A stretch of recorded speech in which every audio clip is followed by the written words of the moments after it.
behind that. So there's something about it. So just so you know, I have already started the camera Topic stuff. 3 seconds ago. So hopefully, that last 3 seconds, you're willing to be put on camera, whatever you will do. Okay, it's glad to see a lot of people here today. It's nice weather out. It's nice weather inside too. Yeah, it's nice weather out. It's nice weather inside. It's great. I'm very happy and very excited because as you know, starting last December, the Geopolitical Forum has been switched to the format of lecture-based, which means every event we have a lecture, we have someone to present as a keynote for that day's discussion. So today, so with that, I'm constantly in pursuit of talented, quality speakers. So I had to go different places.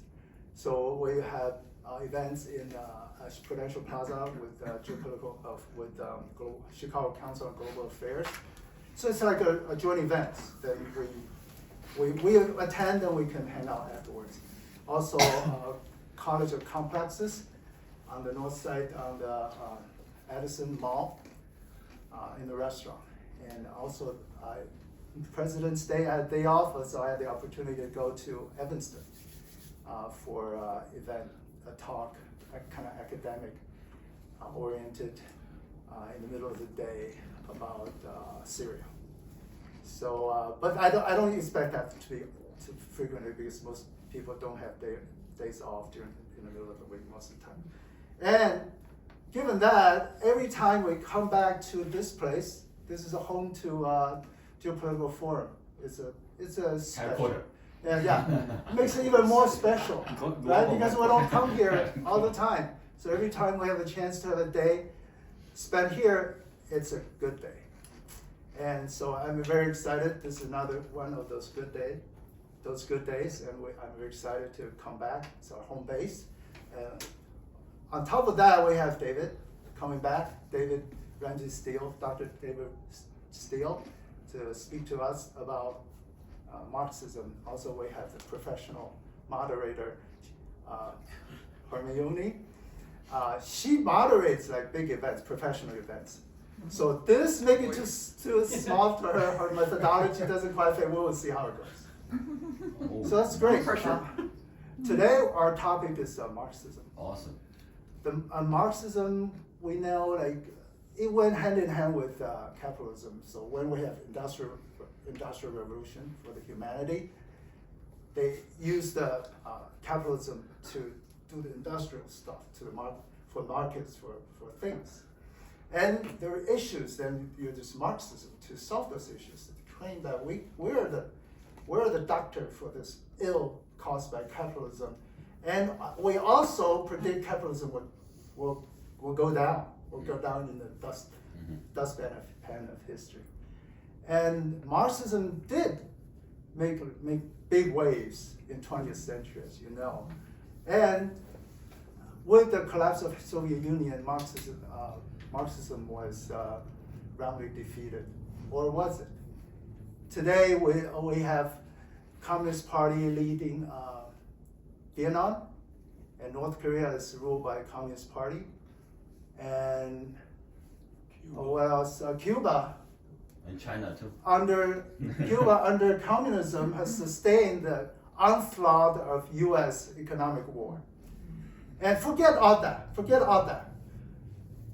The largest economy of the world today, bigger than the U.S., based on the PPP GDP measurement, it's been the largest economy since 2017. It is led by a communist party to reach that. And in the United States, the cultural Marxism is putting the the society almost upside down. So Marxism is it defeated? I don't know. I think it's pretty relevant today, more than relevant. So it's very nice to have David, the Marxism expert, because he was a Marxist in the 1960s, and he switched teams to capitalist side but that remains his one of the favorite topics. There's this book he wrote. The most important book for his career. It's titled From Marxist to Mises, Post-Capitalist Society and the Challenge of Economic Calculation. So you have Marx, you have post-capitalist society. Oh, you have Marx to Mises. Mises, you know, the big icon for libertarianism. That's more capital. That's free market capitalism. It's not just the capitalism we know. So capitalism has changed. It did not demise like Marx predicted or Marxists predicted. It has changed, and Marxism is not wrongly defeated to me. It is not. So great. We have this thing sorted out, and we have David give us the keynote speech, and we have discussion and debate after that, and Hermione will moderate the entire thing. All right, take a. Go ahead. Yeah. You can get it started, or it's up to you. You're the moderator now. I think it's time for. You're going to moderate away. when we have a debate, or yeah. because we don't have we kind of simplify it, maybe complicate it too. Yeah. We have Q&A, discussion, Yeah. rebuttal, all in one. So you have to work your magic. Well, I will answer all questions in advance, so there's no need for a Q&A. That was a joke. I'm interested in belief systems. And that probably has something to do with my experience of my life. From the age of 11 until the age of 13, I adhered to the belief system known as Christianity. And then when I was 13, I became an atheist, gave up Christianity. From the age of 18 to the age of 29, I adhered to the Marxist religion. I equate belief systems and religions. I think they're the same thing. And I gave Marxism up in the early 70s and became a supporter of libertarianism and capitalism, the free market, and I've been in that position ever since, although I have modified my ideas in many ways since the early 70s. As a student of belief systems, I observed that belief systems have a lot of similarities. And so there's a lot of similarities between Christianity and Marxism.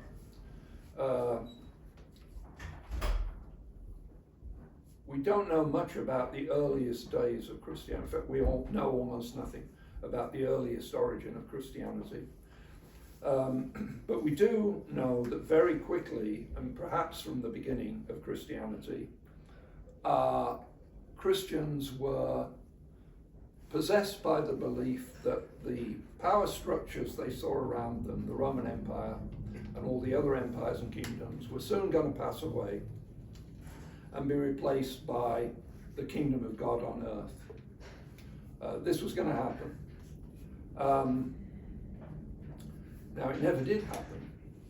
Instead of the kingdom of God, they got the Roman Catholic Church, the Crusades, the torture chamber, and the execution for heresy, and all the rest of the things that the Catholic Church did. Marxism came into existence in the early 19th century, and the early followers of Marxism were possessed by the conviction that soon all the power structures around them, the British Empire, the Kingdom of Prussia, the United States of America, were all going to pass away and be replaced by something even more intimidating than the divine power, and that is inexorable historical necessity. And that didn't happen. So both Christianity and Marxism have this aspect that at an early stage of their development they were very disappointed because what they were expecting just didn't happen. Instead, what happened with Marxism was you got the social democratic parties, which in most Western countries were led by Marxists, and in a succession of adjustments to reality, they ended up administering capitalism with some modifications, with rules favouring labour unions and with welfare benefits, social security and things like that. So that's what became of the mainstream of Marxism. But then you had this odd thing that a group of very ardent dissident Marxists in the Russian Empire seized power in 1917. And they introduced what became the most bloodthirsty regime in the history of the world. The number of people killed by Marxist-Leninist regimes, killed or tortured or imprisoned or in any other way inconvenienced, is hundreds of times greater than the number of people inconvenienced by Christianity or Christendom. And the Marxist-Leninists did this in less than 100 years, what had taken the Christians more than 2,000 years, or just a bit less than 2,000 years to accomplish. So, again, another big disappointment. So I'm going to begin at the beginning with what Marx held. Karl Marx, he died in 1883. He was buried in Highgate Cemetery in London. His long-term friend and financial backer and co-thinker, ideologically they were like conjoined twins. And as we always, even with conjoined twins, you know, with all monozygotic twins, there are some inexplicable differences. So Marx was actually a bit brighter than Engels.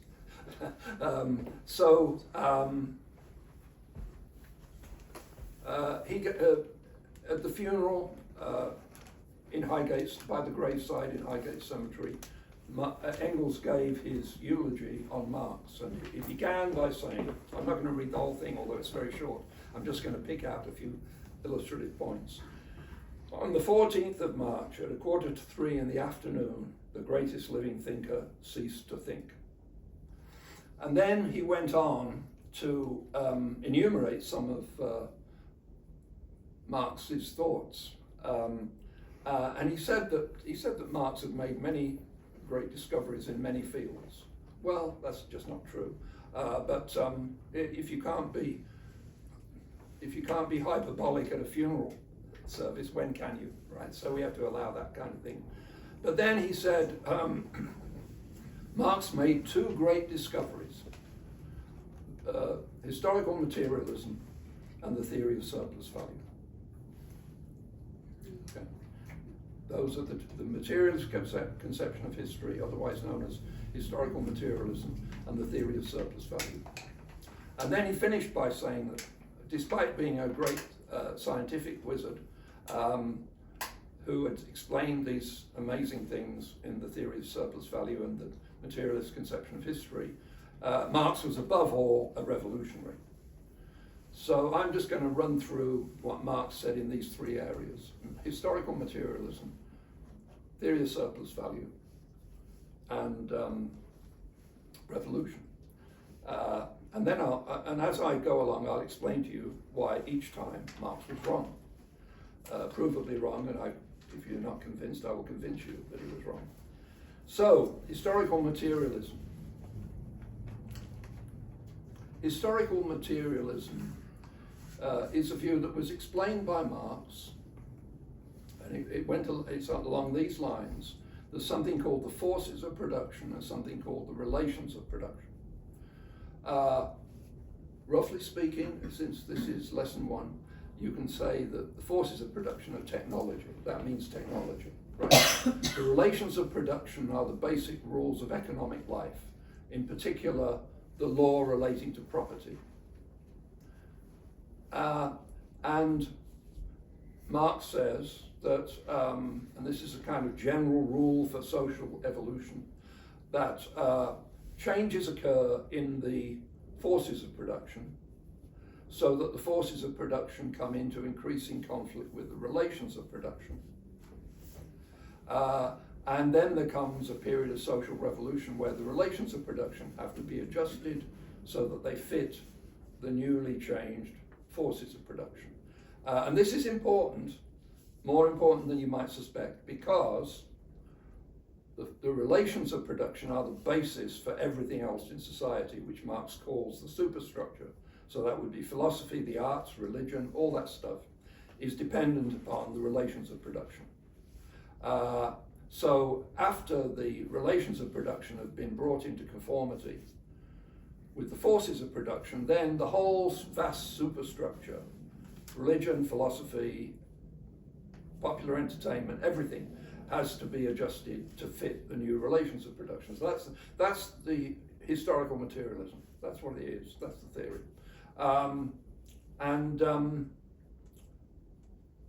When I gave up Marxism, this was actually the last thing to go, which it seems now, it's very strange to me, but I clung to elements of this for years, this historical materialism. I thought there must be some truth in it somewhere. I was wrong. So when you look at this, it's a very strange kind of theory, because first of all, if you refer to it as economic determinism, right, that will be in Marxist company, that will be like letting your petticoat show. That's very, it's a bit of a faux pas. So you don't refer to it as economic determinism, but actually economic determinism is a more accurate label, because the elements of society, there is no such thing as a material element in society, because everything human beings do, they do following ideas that are in their heads.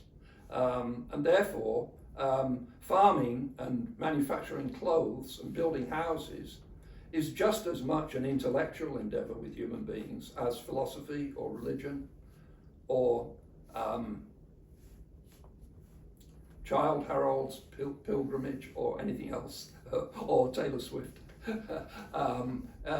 These things are just as much intellectual. Everything that human beings do is following thoughts in their head. So there is no material basis in society. This is a thoroughly confused notion. But still, once you realize that, then another thing about this whole idea is when you come into a Marxist environment from the outside world of non-Marxists, one of the things you quickly learn is that there are stages in history. And in European Western history, there is chattel slavery, feudalism, and capitalism. But if you think about Marx's picture of the relations of production, and what Marx says is they become a fetter on the forces of production, and they have to be made to conform, and then you get a social revolution. This only really applies aptly to the future communist revolution. It obviously doesn't apply from the transition from chattel slavery to feudalism. Well, first of all, the Roman world was not completely slavery. There were a lot of wage laborers in the Roman Empire. But what happened there was that technology retrogressed. It was lost because they didn't have printing. The Christians burned the library at Alexandria, because they were anti-science and didn't like all that stuff. So science was put back. The great feats of science were accomplished by people like Archimedes. Eratosthenes measured the circumference and therefore the diameter of the Earth and got very close. But 100 years after Eratosthenes, there was no one alive who could clearly explain what he had done and how he'd done it. In other words, science collapsed. And because they didn't have printing, you couldn't go and look it up. And of course, a lot of it was destroyed, and the people were becoming obsessed with this Christian idea where you look to the coming kingdom of God, and if that doesn't work, you look to the future in heaven. So they tended to be anti-science, although Christians Christians today will even go so far as to say that Christianity was pro-science, which is ridiculous. But anyway, there's nothing like the forces of production coming into conflict with the relations of production in the transition from the Roman Empire to the Middle Ages, where you have feudalism. What you have is a general collapse of order, science, and a new system emerging, which it doesn't at all refer to forces of production advancing. So I don't want to belabor this. I could go on at length about that. And then when you get the transition from feudalism to capitalism, which of course in Marx's day was only half complete. And this is something people tend to forget, that when Marx wrote the Communist Manifesto, most of Europe, people were still living under feudal conditions. But you don't there, what you see there is a kind of system, the bourgeois system of market relations, which had existed for 1,000 years at least, alongside the feudal system, expanding. You don't see a development within the feudal system. So, again, I don't want to belabor some of these points, but the thing is that this idea of the forces of production and the relations of production has no application to that transition either. And it's difficult to think of any transition in history where it has any application, except this future transition from capitalism to communism, which has not happened, and I will argue never can happen. You know, after I thought all this out in the years after my abandoning of the Marxist political ideas, I still thought there must be something in this historical materialism. But in fact, historical materialism was refuted in the 1980s by a man called Hallpike, Hallpike, who I think is a very underestimated writer. He is a cultural anthropologist. I don't know if he's still around. He's even older than I am, so he probably popped off by now. But anyway, what he did was quite clever. For those who don't know this, maybe some people here don't know this, cultural anthropology is a discipline, and it's marked by the fact that if you're going to become an academic in this area, you have to do field work. And this means that you go and live for a while, maybe a year or more, with a different culture. Now, if I was giving this talk, say 80 years ago, I would say you go and live with a primitive tribe. And I wouldn't have to apologize. I wouldn't have to apologize for that. But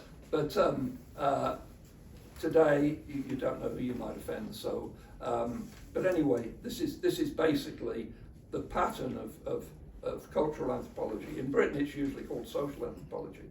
So, a guy who wants to become a professor of cultural anthropology, they have to do their field work, and that means they have to go and live with the primitive tribe for a while. And then they make a careful observation of all the practices of this primitive tribe, the beliefs, the religion, the political system, the kinship system, everything about this they write it down, and they produce a book-length work which may be published as a book, and there are many famous examples of witchcraft, oracles, and magic among the Azandi by Evans Pritchard is one.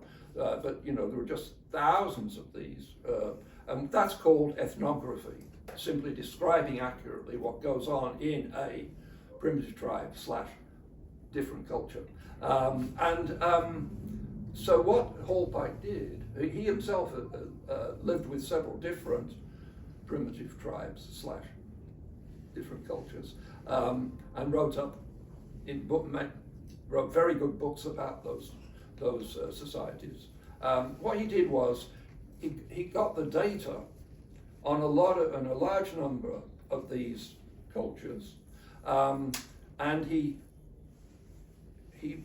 you know, you can. There's a yes or no thing with many aspects. Like when couples get married, do they go and live with the mother's household and that kind of thing? You know, there are yes and no things. So he got a number of these things. So he arranged all.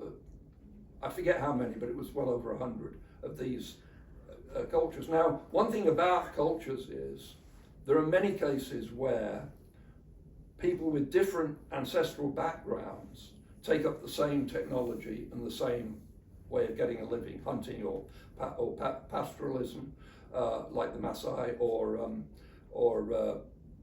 more conventional farming, more conventional to European ears. And so you get that, but you also get the reverse, where a population with the same culture breaks up and adopt different kinds of ways of making a living, right? So if historical materialism were correct, you would expect to find that that the mode of getting a living, what Marx calls the mode of production, would dominate, and it would explain lots and lots of these different aspects of the social order. You find what Hallpike found in this study he did was the exact opposite. The mode of production has very little independent effect on all these different variables. The ancestral origin is vastly more significant. So in other words, if you get one particular tribe that 1,000 years ago split into two, one became hunters and the other became pastoralists, let's say. So they've got different modes of production, but they have they brought with them different ideas about how to do all kinds of things apart from the economic life, and you find that they are much more similar than people who have the same economic system. So that's a refutation, a decisive refutation of historical materialism. Historical materialism, contrary to what I long thought, can be made scientific by being put into a refutable theory, and it has been refuted, it is false. Historical materialism is wrong.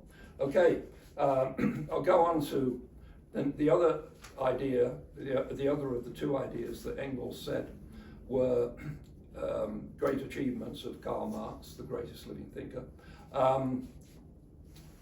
And that is the theory of surplus value. Now here I have to do a little bit of quick explaining. When he talks about the theory of surplus value, Engels is referring to the whole theory of this book that Marx wrote called Capital. In German it's Das Kapital, because the Germans like putting definite articles into everything. In English, being more economical, say capital. It's just capital, that's the book. Now Marx, at a long phase in his life, Marx was working on, he thought he was going to write this great 4-volume work, which was going to be a complete reshaping of what we would now call economics. In those days it was called political economy. Now we call it economics. So Marx set out to, and the first 3 volumes were going to be explaining his theory. The final volume, volume 4, was going to be a critical review of all previous theories that were wrong in Marx's view. So what actually happened was that in Marx's lifetime, only volume 1 appeared. Volume 1 of Capital, 1867. The same year as the invention of dynamite by Alfred Bernard Nobel, so you can decide for yourself which is the more explosive. So he wrote the volume 1 of Capital, finished it off, and it's very polished, very complete. And he was working on volumes 2, 3, and 4. But he didn't complete them during his lifetime. They were completed after his death. They weren't just scribbled notes like point 1, point 2, point 3. Marx had the habit, like many 19th century writers did, when he was making notes, he was actually writing long passages, which was the first attempt to explain something.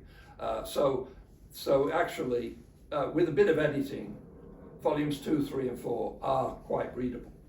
Volume 4 is usually now referred to as Theories of Surplus Value and not as Volume 4 of Capital.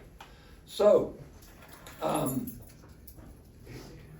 that's Marx's big project from the 1850s until some point in the mid 1870s, I think. So for more than 20 years, Marx was very industriously working on this book, which in fact he tended to abandon in the last years of his life. It used to be thought that because Engels was paying for his keep, he was living quite a quite reasonable, comfortable middle-class existence with Engels footing the bill. It used to be thought that Marx was doing absolutely nothing except pocketing Engels' money. I remember there was a humorous thing written by an American called "It All Started with Marx," and he has Marx getting this money in the mail from Engels and rubbing his hands together and saying "capital, capital." Today, the rubbing his hands together, you would think it was anti-Semitic, so that would also be politically incorrect. But anyway, so the idea, there is this letter from Engels saying, when I looked at Marx's papers, I found he'd done no work on capital for many years, or so, not many, but some years. And this is really infuriating because, et cetera, et cetera, et cetera. But actually, we now know, in recent years, actually, the last 20 years, that Marx was actually very intellectually active in the last years of his life.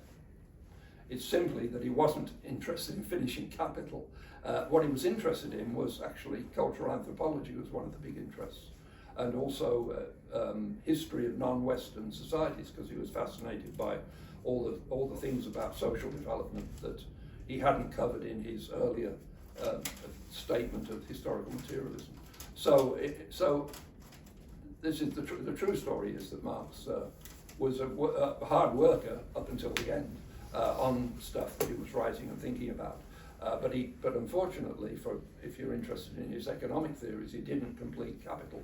Now, I should say this, that when Marx began writing Capital, the great thinkers of economics were Adam Smith and Ricardo. Adam Smith, of course, had been much earlier. Ricardo had very recently died. Ricardian economics was the dominant form of economics.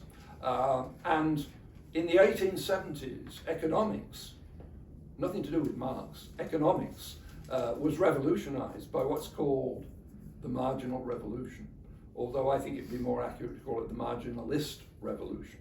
So that was attributable to people like William Stanley Jevons, Léon Walras, and Karl Menger, who within a few years of each other independently arrived at a marginalist approach to economics. And the point of that was that, to put this with crude simplicity, that before the marginalist revolution, economists looked at utility of a thing, its use value, and the price of a thing, and they said, well, things only have prices if they have utility, but utility can't really explain price because this is a famous one. Water is very, very useful, but it has a zero price in most circumstances. Whereas diamonds have very little obvious use, but they're tremendously expensive. So they essentially gave up on the idea of trying to explain demand as a causation of prices. But with the marginalist revolution of the 1870s, they got beyond that, and they have this wonderful new theory. And after a few years, it led to the marginal productivity theory, which explained the rewards to labor, capital, and land by precise, predictable, testable laws.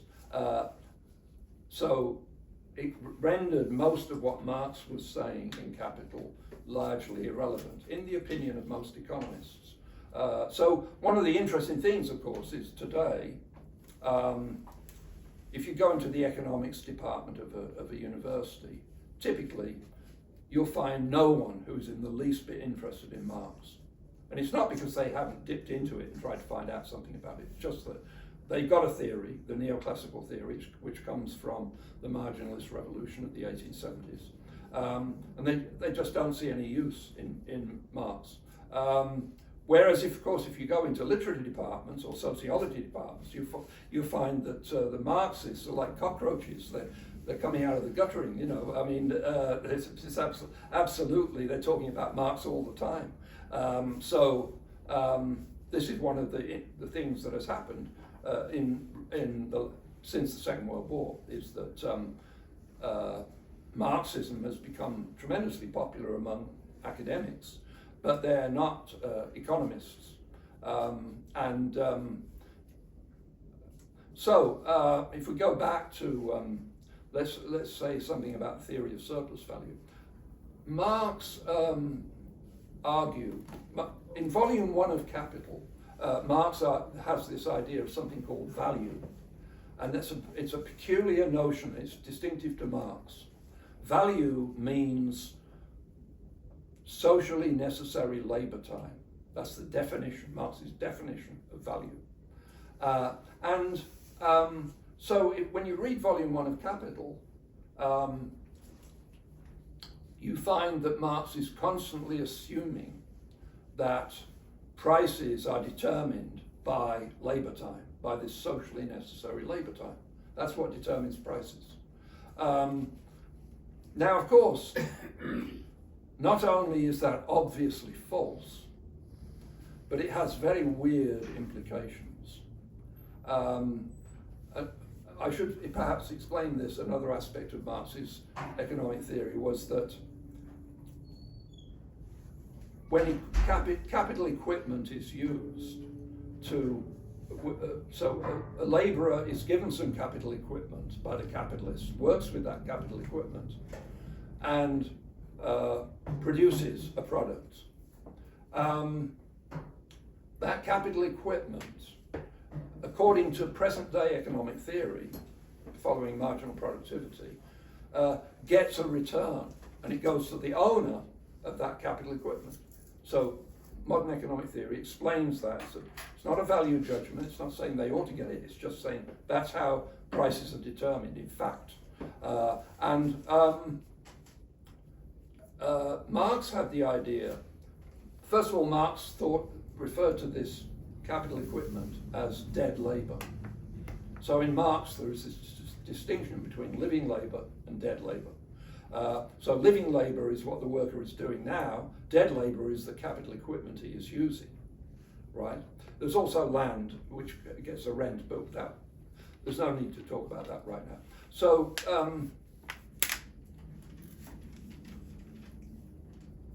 Marx is insistent that dead labor can create no new value. It simply transfers the value from the original labor that created it to the product. As a result, this leads to the prediction that labor-intensive lines of production will be more profitable than capital-intensive lines of production. That follows, because only living labor creates new value, and Marx has the idea that the profit that goes to the capitalists is not the price of the capital equipment. Marx argues it's stolen from the worker. It's part of the product of the worker's labor. So this Marx's theory leads to the odd conclusion that labor-intensive lines of production will be more profitable because the amount of the surplus value will not have the subtraction of the capital equipment, right? So Now Marx, contrary to what you might think, this was not something that Marx didn't notice.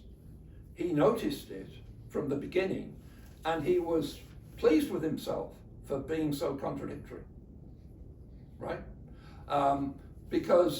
So Marx's thinking, I think, goes like this. Consider physics. You have something called mass. And physicists agree that you need the concept of mass to explain all kinds of things, including the perceived heaviness or lightness of an object. But there are things that contradict everyday experience.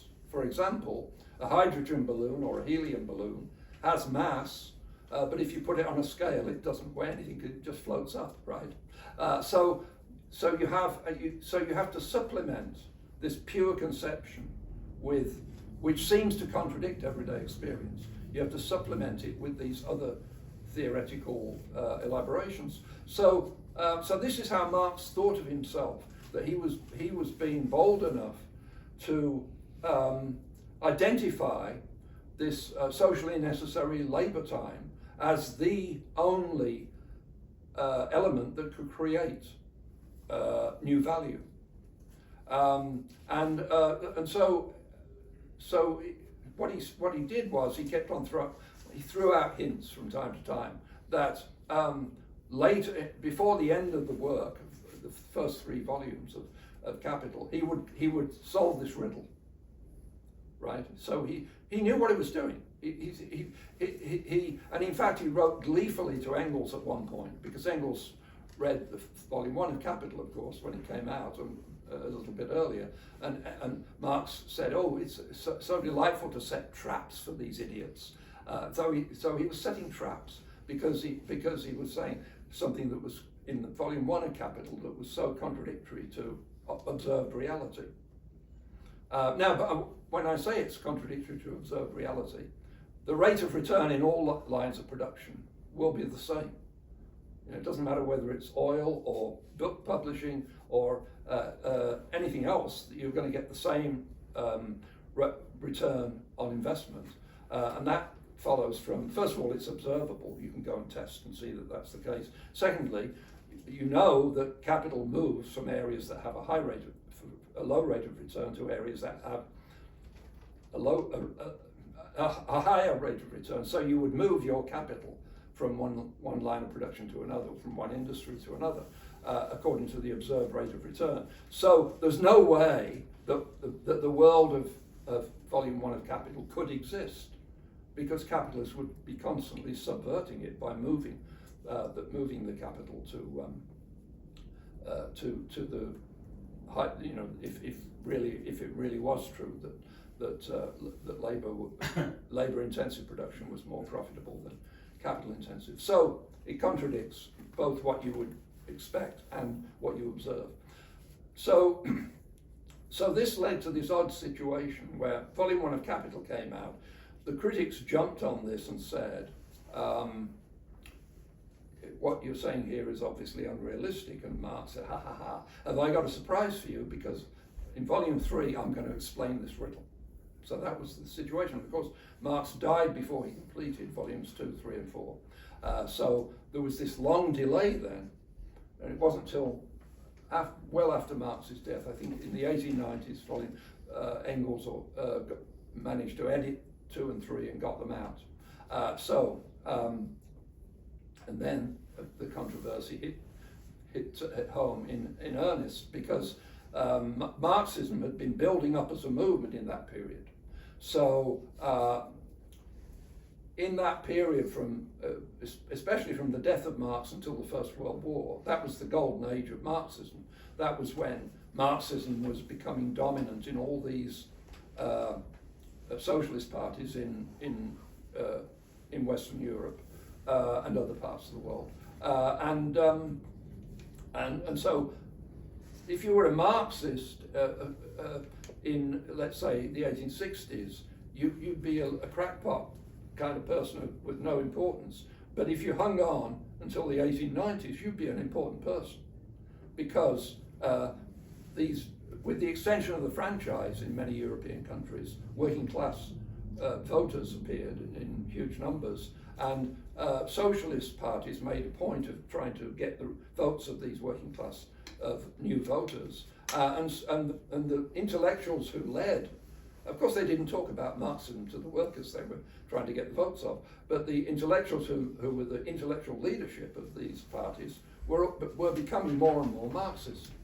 In fact, by the First World War, they were pretty much solidly Marxist, because all other systems of socialism didn't compete in the realm of persuasion of intellectuals with Marxism. So that was the odd situation. I would say this about the theory of surplus value, that when Marx talks about where profit comes from, there's a moralizing tone implying that there's something wrong with the capitalist system, because the workers don't get the whole value of their labor.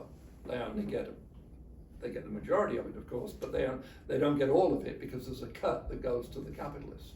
And so why would this be wrong? Why would this be robbery? Because after all, the capitalist represents people who saved and provided the capital equipment. If workers don't want to use the capital equipment, well, they can start their own companies and try and hire the capital equipment, and that's been tried many times, but for various reasons it's an inefficient form of management and it doesn't survive, although it's perfectly legal and anybody's free to try it.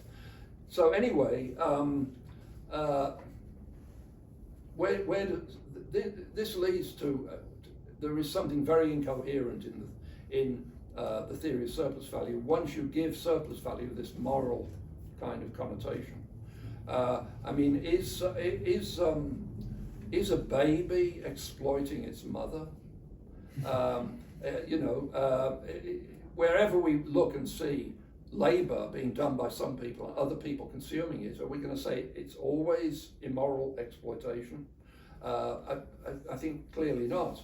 And so even if there was some truth in terms of price theory in the theory of surplus value, which there isn't, is provably wrong, doesn't lead to correct predictions in the marketplace, there still would be something odd about being moral about it and thinking, and it's all the more strange because you might think, oh, Marx is saying that in communism the workers will get the full value of their labor, but Marx didn't think that at all. Marx did not think that.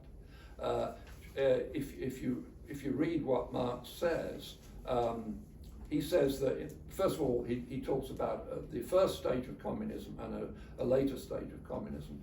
The first stage of communism is, his idea is that when you get rid of capitalism and have communism, there'll be a vast expansion of wealth because communism will be so much more efficient.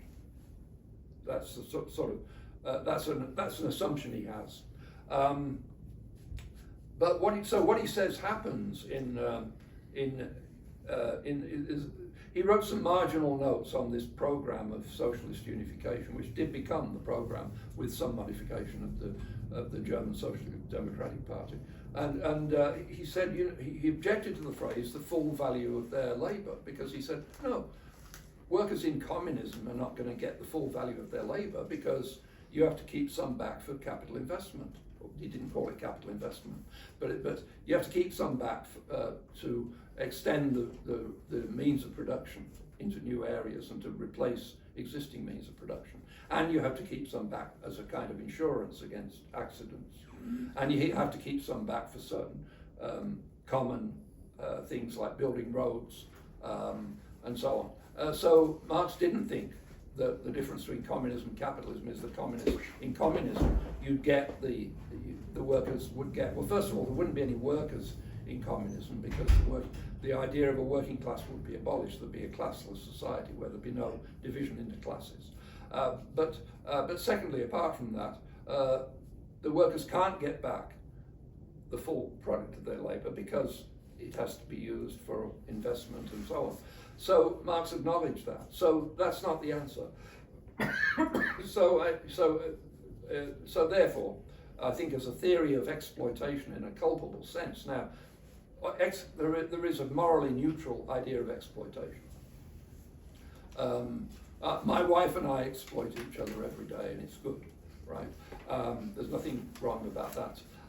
But in a morally culpable sense of exploitation, it's difficult to see why there would be any exploitation there. So that's the theory of surplus value. So now I'll say a little bit about Marx's theory of revolution. Marx believed that capitalism was going to give way soon to communism. Nowadays, people who don't know much about Marx say he thought that after capitalism you get socialism and then you get communism. But Marx never used the terms socialism and communism to describe different stages. That came later with Lenin. Marx said that from the outset, communism comes out of capitalism, and there's an early stage where you have the system of labour vouchers. You pay people for their people who've done so many hours of work get a voucher that says they've done so many hours of work, and then they take that to the communal store and they purchase goods with it. Although Marx avoids the word purchase, which sounds like capitalism. And you might think, oh, that's money. No, it's not money, because Marx says that these vouchers don't circulate. They can't be accumulated. They are stamped or punched like a ticket, and that's the end of them. So they just signify you can get a certain quantity of goods. Why was Marx so convinced that capitalism was going to lead to communism? And if you read various passages in Marx, you see that he thinks it's totally inevitable. Capitalism is going to lead to... Actually, Marx doesn't use the term capitalism in that sense. He talks about bourgeois society, and he talks about the capitalist mode of production, but he doesn't use the word capitalism to describe a kind of society. That his followers did, and that became normal, but he has a slightly different locution there. So basically, he explains this in Capital. So if you read Volume 1 of Capital, and it's a well-written work, it's well thought out. It's got passages of purple prose which are quite effective. Does everybody here understand the expression purple prose? I do not. No singer. Okay, so many years ago, when I was a raw youth, everybody who came to a gathering like this would understand the expression purple prose. It just means flowery language, as opposed to really economical language, right? So if I was to say communism is coming to the attention of some intellectuals, and to such an extent that the politicians are getting worried about it, that's not purple prose. But if you take what Marx made of that, ein Gespenst, a spectre is haunting Europe, the spectre of communism, that's purple prose, right? It uses metaphor, it uses figurative language, and there's been I suppose in the 20th century, there was, with people like George Orwell, there was a reaction against purple prose, and the idea that prose, like Hemingway would be another example as well as Orwell, very, very economical sentences. Anything that's flowery should be cut away. But Marx was a good, at his best, he sometimes falters, but at his best, he's a very good proponent of the use of purple prose. If you want to know what Marx thinks, okay, I'll make a slight digression here. A lot of people, when they get interested in Marx, they wonder what Marx was on about, and so they think, oh, the Communist Manifesto. That's that's the most famous work associated with Marx. So I'll read the Communist Manifesto. But actually, if you read the Communist Manifesto, it's certainly a work of immense importance for understanding Marx. but it's an early work. It has certain odd features. It takes certain things for granted. And it sort of came out of discussions within this organisation called the Communist League about different issues. So there are strange things about it. And also, the Communist Manifesto was jointly authored by Marx and Engels, although Marx really did it. And the first couple of editions were anonymous, but then they acknowledged their authorship, and they wrote prefaces to many subsequent editions. And in all these prefaces, they say, don't pay too much attention to what we say about the immediate measures, because that would be very differently worded today. And of course, everybody who goes to the Communist Manifesto, what do? They go to this immediate measures, and they say, oh, this is what Marx and Engels wanted. You know, yes, it was what they thought they wanted in 1848, but it soon changed. And anyway, the immediate measures are transitional. In other words, they don't get to communism, so they're misleading. Much later, around the time of I forget whether it was just before or just after Marx's death, Engels wrote a piece called, a pamphlet called Socialism, Utopian and Scientific. That's the English translation, Socialism, Utopian and Scientific. That was seen as the sort of replacement for the Communist Manifesto, Marxism as it was at that point. And that's, you know, people who became Marxists, they were told, okay, Communist Manifesto is important historically, but you should read Socialism, Utopian and Scientific if you want a good 30 or 40 page, I forget how long it is, something like that, summary instead of the Communist Manifesto. However, you could also read 2.5 pages, and that is the 2.5 pages that constitute chapter 32 of Capital, volume 1. Because why chapter 32? Well, when volume 1 of Capital came out, most European countries the states had a censorship. There was a government censorship office, and printed works were not allowed to go ahead unless they got the approval of the government censor. So what Marx did with Capital was he added a chapter which was deliberately boring and unimportant, because he thought that the people in the censorship office would be lazy and they'd just look at the beginning and end of the book. And if they found that it was fussy and dry and obviously not at all radical at the end of the book, they would say, oh, this is okay. Right, that was the theory. So volume 1 of Capital, chapter 33, is put in to fool the censor. The real finale, this rousing revolutionary finale, is chapter 32, and it's only about 2.5 pages long, and it's Marx standing on one leg, saying what he wants the world to know, and it's very clear from that.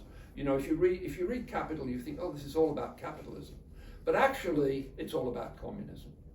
Although it's talking about capitalism all the time, what he's trying to argue in Capital is that capitalism inevitably, inexorably leads to its own destruction.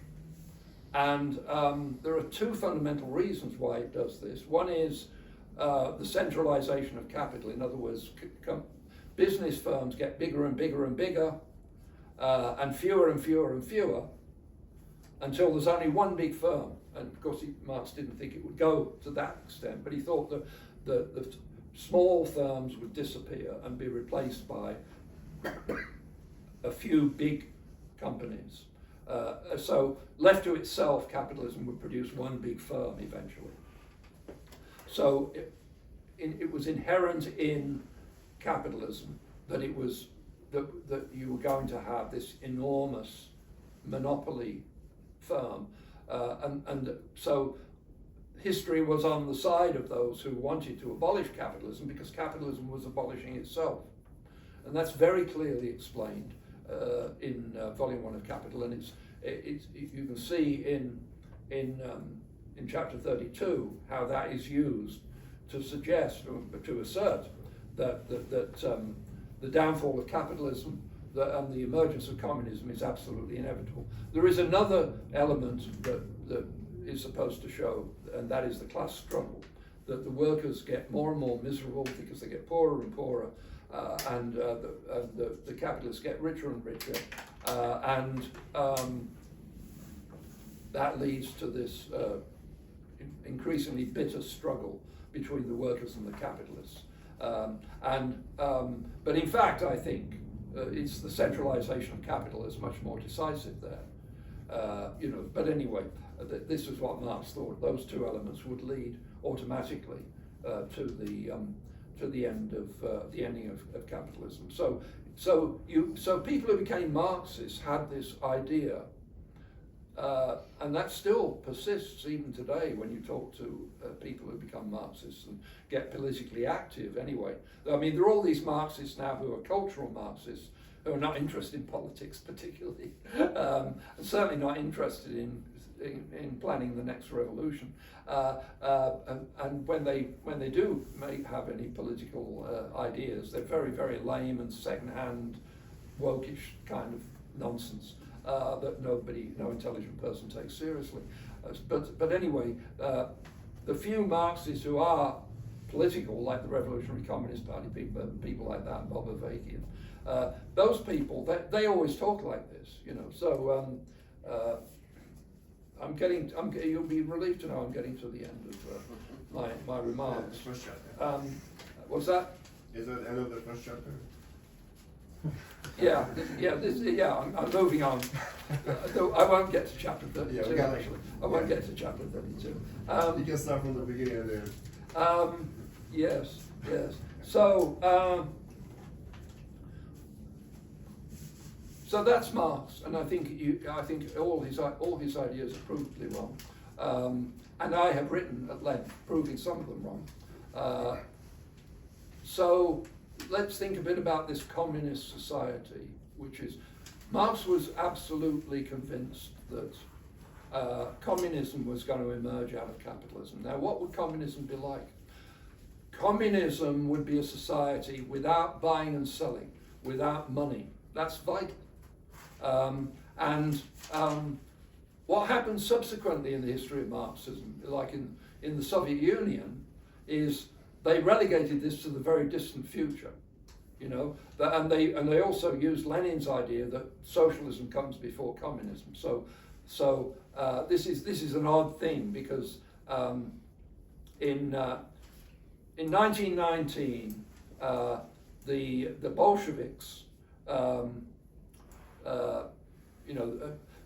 were these two political parties in Russia before the revolution.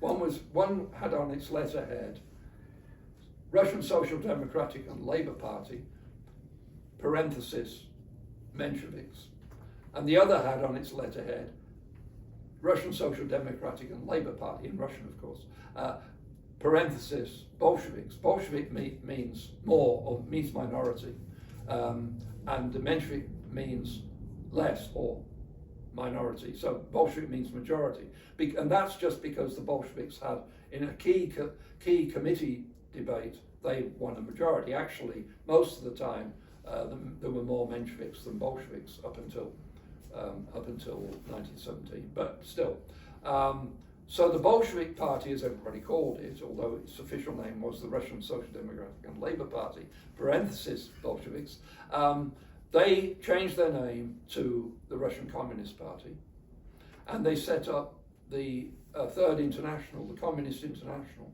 What does that mean? It means they set up communist parties in every country in the world, which were loyal to Moscow and were loyal to this Third International. So in Britain, in the United States, and everywhere else, wherever there was a country, there was a communist party. And all these communist parties were founded between 1919 and 1921, all of them.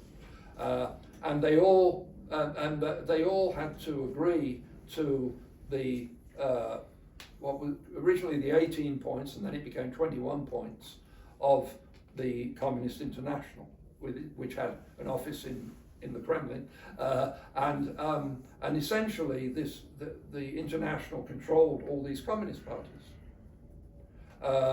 If the communist parties a national communist party started to deviate, Moscow would intervene and make sure that the leadership was replaced, and that happened in a big way with the Communist Party of the United States, where there was this big debate in the 1920s about industrialization, and eventually the people who lost out in that debate, like Bukharin, were taken away and executed. But the guy who was the popular figure in the U.S. Communist Party is J. Lovestone, his name was. He had the misfortune, or maybe the good fortune, to support Bukharin. So he had to be got out, and so they got him out. The British Communist Party of Great Britain was different. They always had the same leadership, and they managed. And when Trotsky was disgraced, they immediately started abusing Trotsky and saying that Stalin was great, so they were okay. This is what happened. So all these communist parties had to be loyal to Moscow. They had to do exactly what Moscow said. And as I've said before, I realise now that people below the age of about 60 don't understand what the communist parties were like. If you were a member of a communist party, such as the Communist Party of the United States or the Communist Party of Great Britain, you had to agree with the party line, and that meant you could not like abstract art. It meant that you could not think that genetics was a science. It was a pseudoscience promoted by right-wing imperialist circles. You could not believe in Freudian psychoanalysis or Jungian psychoanalysis, for that matter. All these things were forbidden to you. You could not like jazz, because that was a part of decadent imperialism. And so on. You had to have the correct views on a whole range of subjects if you were a member of a communist party. Oh, of course, you could privately hold views and not say anything. But if you started preaching these views, you would be expelled. And if you were high up in the National Communist Party, you'd be invited to Moscow. And there, you'd be imprisoned and then shot. So this was the communist movement. And of course, all these communist parties all over the world, including the Communist Party of the United States and the Communist Party of Great Britain, were discreetly funded by Moscow, as well as being told what to do and obeying. One of the reasons they obeyed was because money was coming from Russia.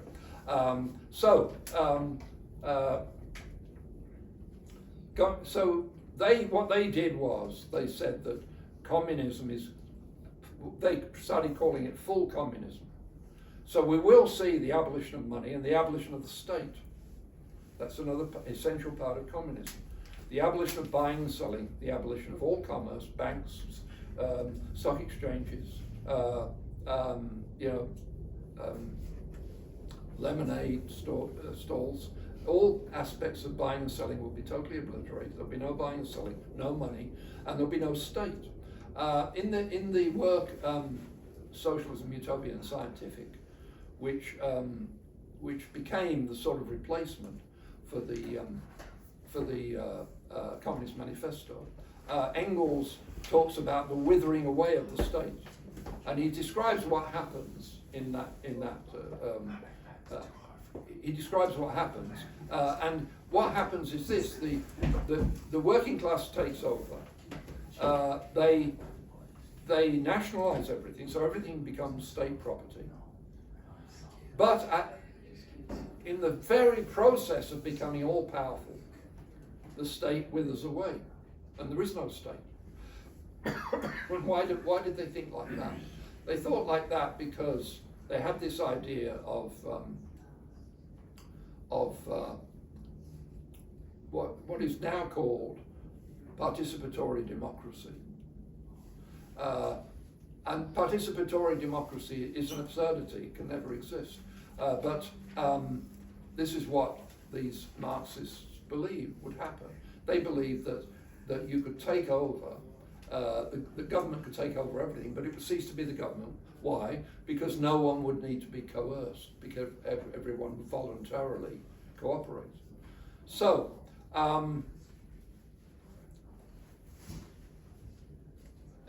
just to finish off, I'll mention some reasons why communism, as Marx perceived it, can never exist.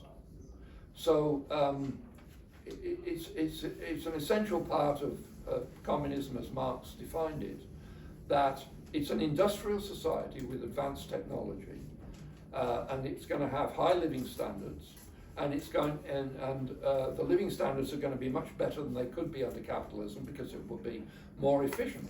And one of the reasons it will be more efficient is because you will have abolished the market economy.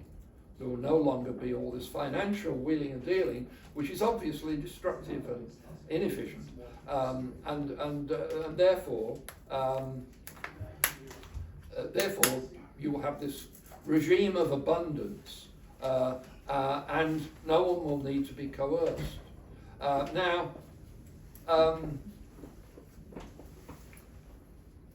The first thing that got me seriously to think about what was wrong with Marxism was in 1970, someone said to me, well, did you hear that argument by this Austrian economist called Ludwig von Mises about the impossibility of socialism? And I said, no, I've never heard of it. And so he started explaining it to me. And as he explained it, I thought, that's a pretty powerful argument. But I said, that's nonsense. But anyway, I thought about that, and it preoccupied me for a while.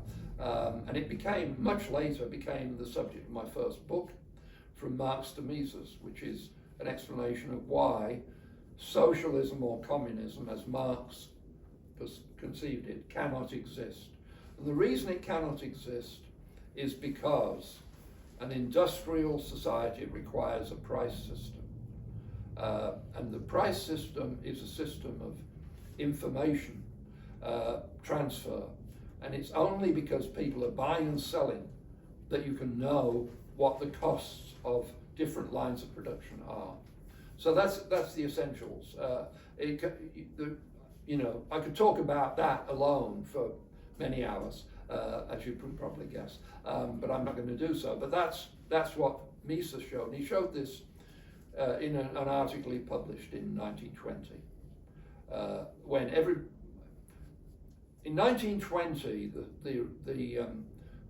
the Russian Civil War was just coming to an end, and the Bolsheviks had defeated the people they called the Whites, the reactionaries, and they were the enthusiasts among the Bolsheviks were saying, we're going to abolish money now, and they did abolish money in the sense that they just inflated the currency and money lost all value, and there was mass starvation. So it was in that historical context that Mises wrote this piece saying, he would call it socialism.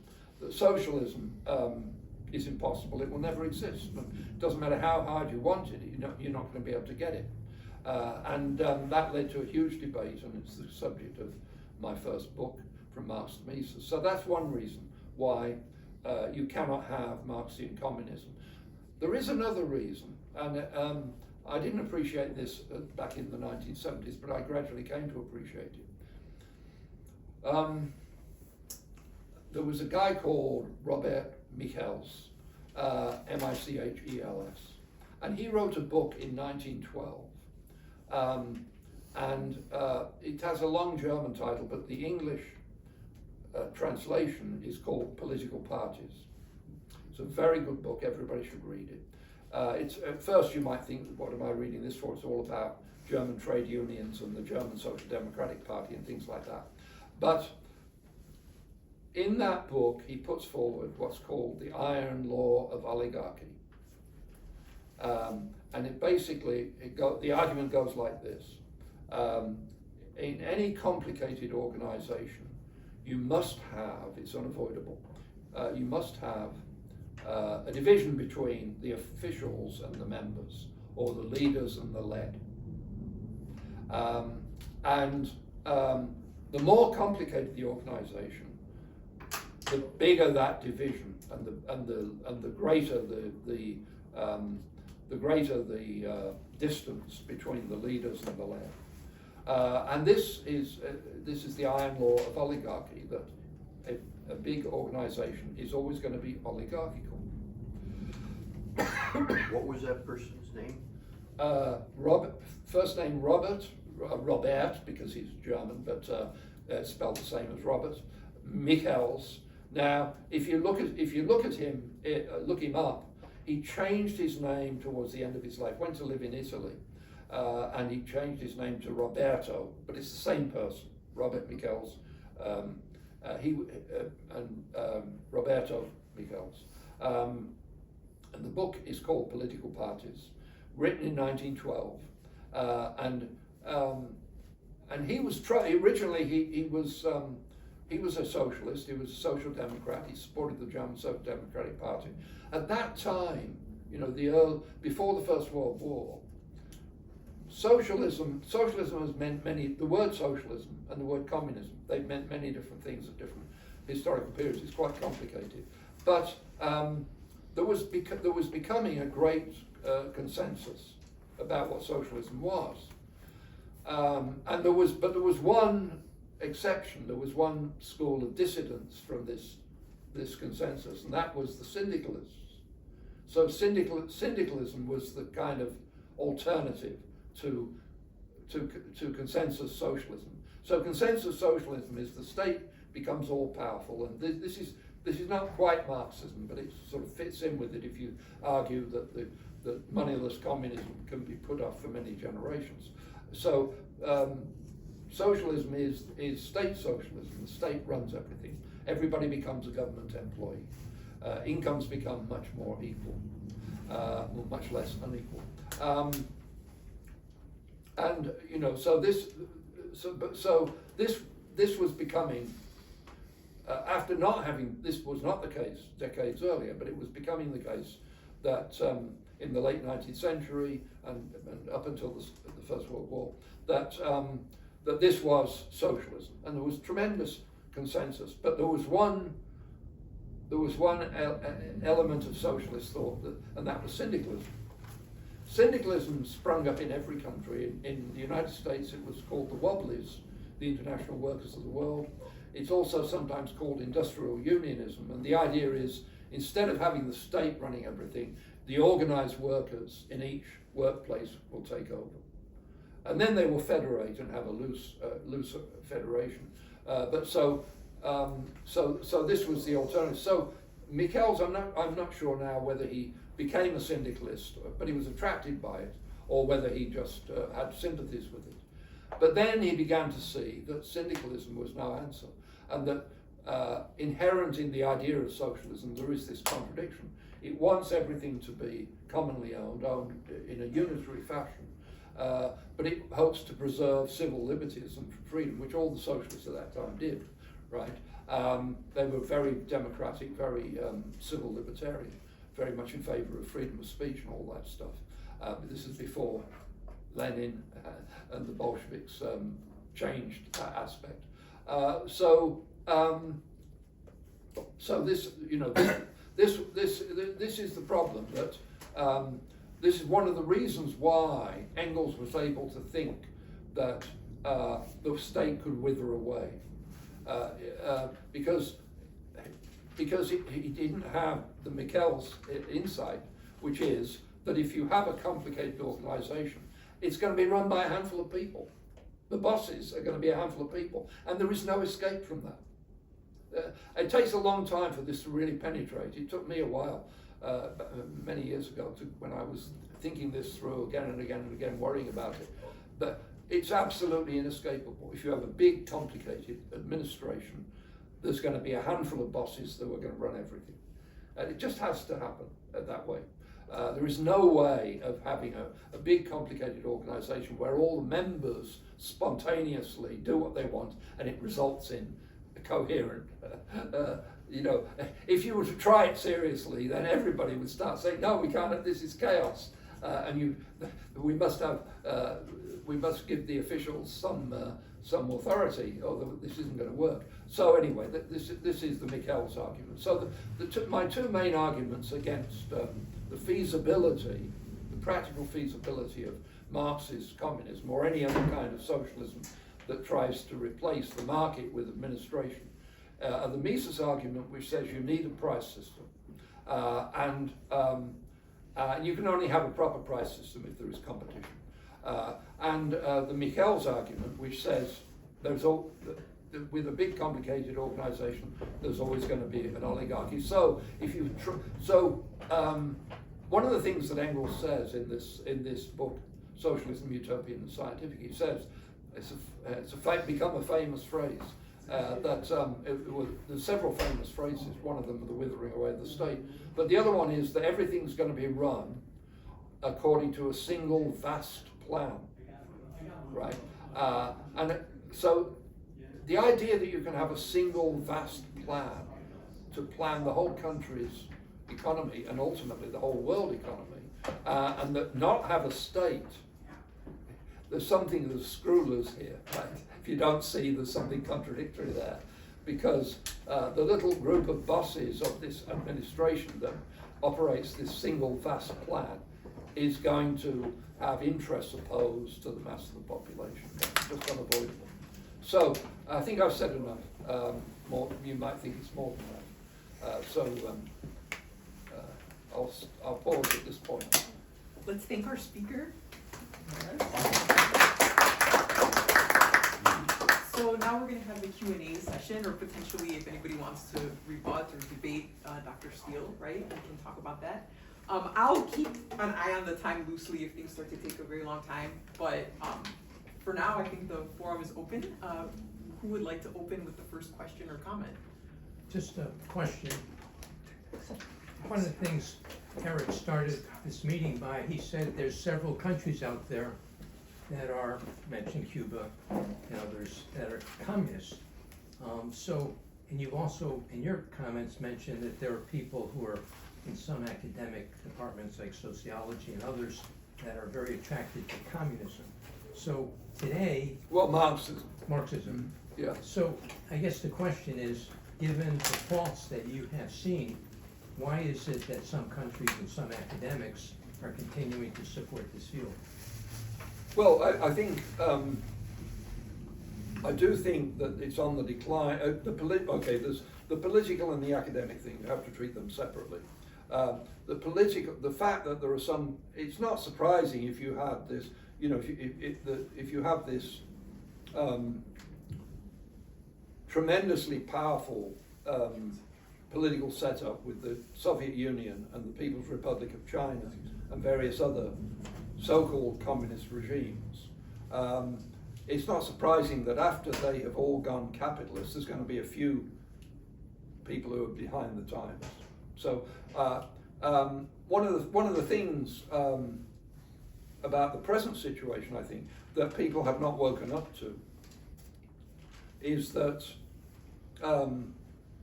China and Russia are now totally and completely capitalist. Yeah.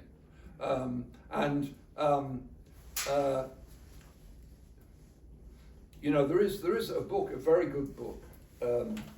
It's by Ronald Coase, who is a great economist, but he wrote this at the end of his life. He was over 100, with a Chinese economist. I forget his name. That's part of my racist bias, is that I forget names that are unfamiliar to me. But anyway, the book's called something like How China Became Capitalist, something like that. But anyway, Ronald Coase is the main author, C-O-A-S-E. Well worth reading. And it explains blow by blow how the whole central planning system was dismantled in China, and it became very free market. I mean, it's true it has some enormous state industries and things like that, but so does the US, so does Germany, so does the UK. I mean,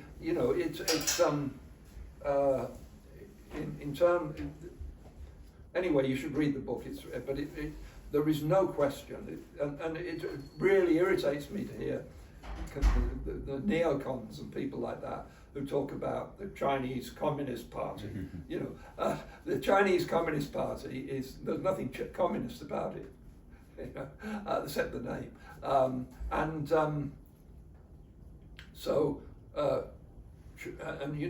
When Putin was interviewed by what's his name, Tucker Carlson. It was a brilliant performance by Putin, I think. But he said at one point, "We're just as bourgeois as you are." And so I'm quite amused when I hear some of these Marxists that talk about, and I agree with a lot of these Marxists on the whole peace and war and American empire stuff. They're right about that. Not because they're Marxists, but just because they're right about that. And so I find myself listening to them because I'm interested in helping to tame the American empire and make it less of an empire, and allow a multipolar world where we are not offended by the fact that China and Russia and India are great powers, right? That we should accept that and not think we have to go to war because they're threatening us. They're not threatening us, we're threatening them. But anyway, that's another story. But because of this, I'm always listening to, I keep listening to Marxists, and they hate to acknowledge that Russia and China are now capitalists. They'll talk about American capitalism. They keep talking about America as though, but they'll never talk about Chinese capitalism or Russian capitalism. Why not? They're just as capitalists. Anyway, so there are these holdouts like North Korea and Venezuela and Cuba.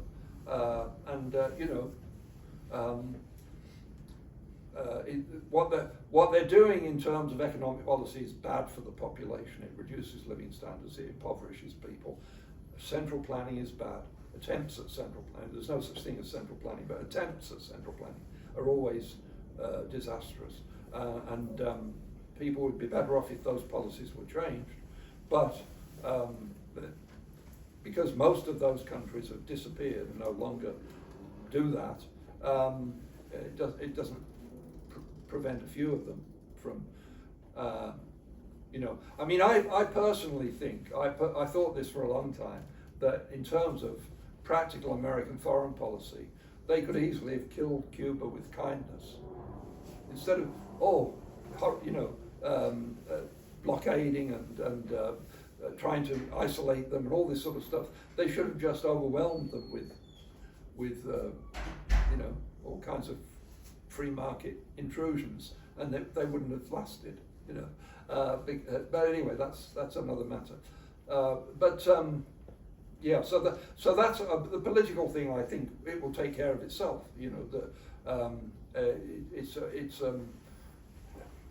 It's taking them time to get the message.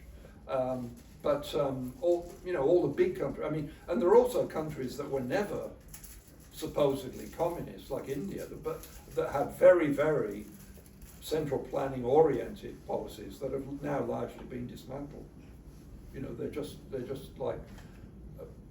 Just as, of course, countries like Britain are not free market at all, but they're at least free market in the sense they don't have an elaborate central planning apparatus. So now, I think the fact that there are so many Marxists in the academy is a different thing.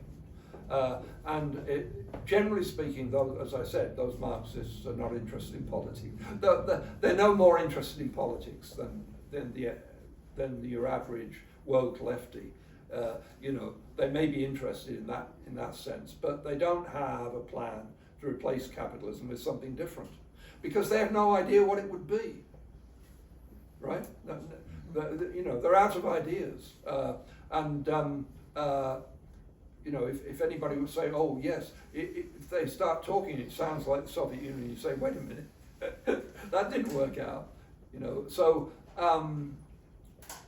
But still, I gave this talk, the title, Marxism, a Religion of Capitalism. And my point is, first of all, Marxism is a religion of capitalism, just like Christianity is a religion of the Roman Empire, right? And that's a sort of historical sense. But also, you know, you could say that one of the aspects of capitalism is that there is bound to be a great pluralism of ideas.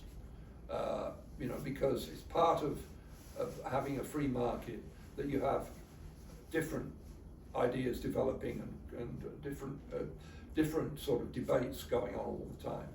You know, some people don't like that, and it makes them uneasy, and they try to clamp down. But you can't really. It goes with the industrial system of capitalism that you have a certain amount of free debate and controversy. Therefore, it follows by a few further steps.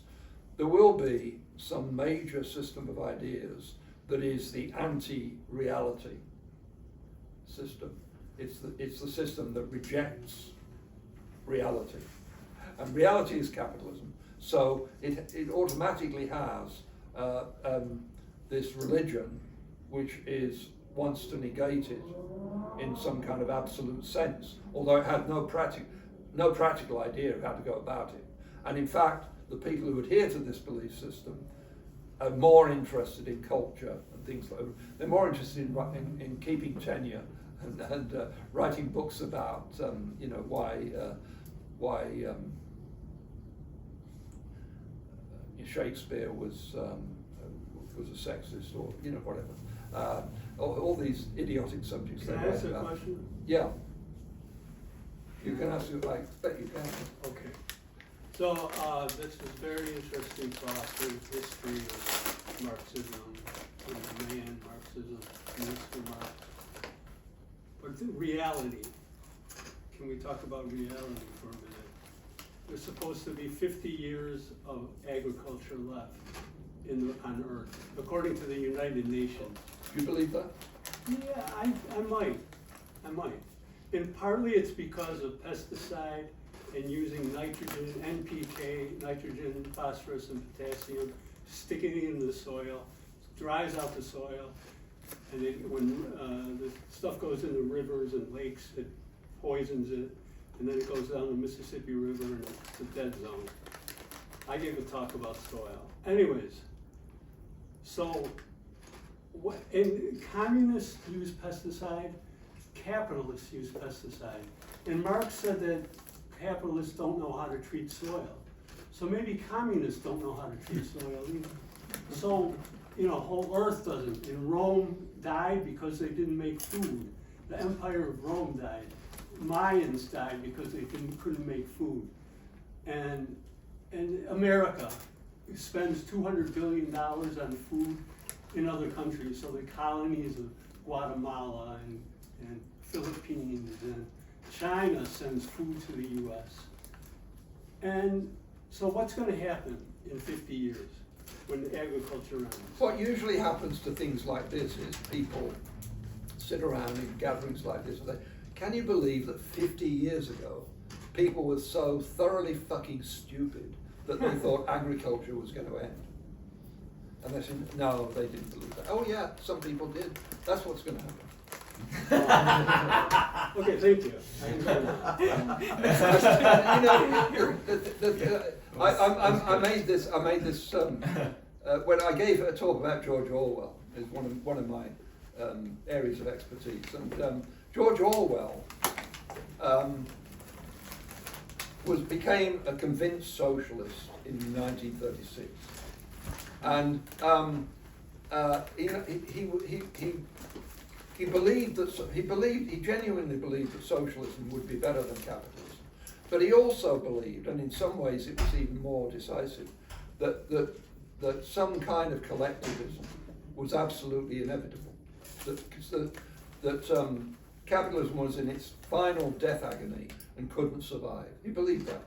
And he believed it because of arguments drawn from economics and industrial organization. Orwell knew absolutely nothing about economics or industrial organization. Absolutely nothing. And when I was working on my Orwell book, I thought about this, you know, that I'm always bumping into people who say that because of a tiny addition to the amount of carbon dioxide in the atmosphere, the human species might become extinct. And when I talk to these people who talk like that, I find they can't tell me the first law of thermodynamics. They know nothing whatsoever about atmospheric physics. So Orwell thinking in the 1930s that capitalism couldn't survive, and people today who think that we're going to be extinct because of a tiny addition to the amount of carbon dioxide in the atmosphere, they all have this in common, that a few decades later, everybody's going to say, how could people possibly believe that? You know, or to put this differently, intellectuals as a group are characterized by the fact that they strongly believe in things that they can't produce a decent argument for, and that are going to be just laughed at 20 or 30 years later. So, you know, I think that that's what I think. I think. Okay. Yeah. No, well, just a follow-up question. The temperature in Chicago was the highest ever in 200 years. I know you don't believe in global warming. The Arctic is melting. You can argue with me if the Arctic is melting or not, but it's melting. It's not melting. It's No. not melting? No, of course not. Why would you think that?